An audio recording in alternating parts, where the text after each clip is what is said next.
Julian Donahue est un grand romantique. C'est peut-être parce qu'il est le fils d'un GI amoureux de Billie Holiday et d'une Française qui écrivait des poèmes.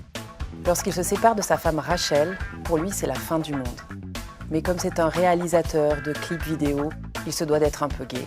Et en traînant un soir dans un café, il rencontre le nouvel amour de sa vie, Kate, une chanteuse un peu taciturne, grande gueule. Elle était encore ce premier soir provinciale. Elle menait un groupe de quartier pour un show de quartier dans un bar de quartier. Elle habitait le coin malgré son origine manifestement étrangère. Avec son accent irlandais, elle balançait une blague au sujet d'un restaurant en haut de la rue qui prenait ses aises avec l'hygiène.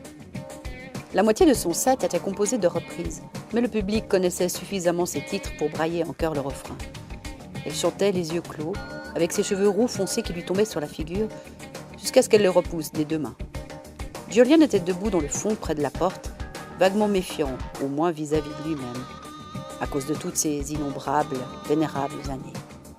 Et elle chanta, pure coïncidence, « You stood in the back ». Tu étais debout dans le fond. Une simple mélodie est le troisième roman d'Arthur Phillips. C'est une bande-son assez géniale où se mêle le chant de Billie Holiday avec celui de Mick Jagger des Rolling Stones. Ce bouquin est un roman gigogne dans lequel il y a des échanges épistolaires romantiques à souhait entre Julian et Kate. C'est une merveilleuse histoire d'amour. Comme dit le New York Times, c'est le premier roman d'amour iPod.